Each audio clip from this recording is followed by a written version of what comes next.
एक दिन सकाळे माता सीता पूजा पाई प्रस्तुत हेउथिले। स्नान परे से आईना सामनारे बसी मांगरे लाल सिंदूर लगाउथिले। सेही समयरे सेवा पाई आसिथिबा भक्त हनुमान एहा देखि आश्चर्य हेले। हनुमान नम्र स्वररे पचारिले, माता आपण एही लाल पाउडर मांगरे काहींकी लगाउछंती? माता सीता स्नेहरे हसी कहिले, हे हनुमान एहाकु सिंदूर कुहा जाए। मु एहा लगाइले मो स्वामी श्रीरामको आयु दीर्घ हुए ओ से सबुबेले सुरक्षित रहंती। हनुमान एहा शुणी गभीर भावरे चिंता कले। तांको मन भक्तिरे पूर्ण होइगला। से मने मने कहिले, जदि अल्प सिंदूर मात्रे प्रभु श्रीरामको मंगल करे तेबे मु संपूर्ण शरीर सिंदूर लगाइले तांकर मंगल केते गुण बढ़िजिबो।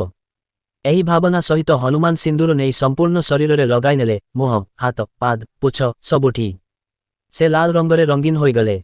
जेतेबेले हनुमान एभली अवस्थारे दरबार को आसिले समस्ते आश्चर्य देखि रहिगले। किए किए हसिले, किए आश्चर्य हेले।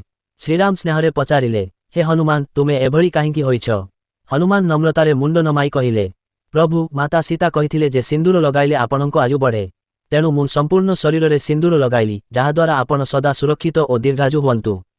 हनुमानंको एही निष्काम भक्ति देखि श्रीरामंको आखि भरि आसिला। से हनुमानंको आलिंगन करी कहिले, हे हनुमान तुम परि भक्त एही संसार रे दुर्लभ। तुम भक्ति जुग जुग धरी पूजायोग्य हेबो। कौनसी भी भक्त जदि मंगलबार दिन तुमर ए दिव्य रूप दर्शन करिबो ता पाखरे मोर आशीर्वाद सबुबेले रहिबो।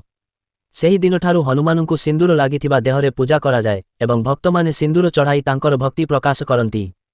शिक्षा, सत्य भक्तिर अर्थ हेउछि निष्काम सेवा, संपूर्ण समर्पण और निर्मल प्रेम।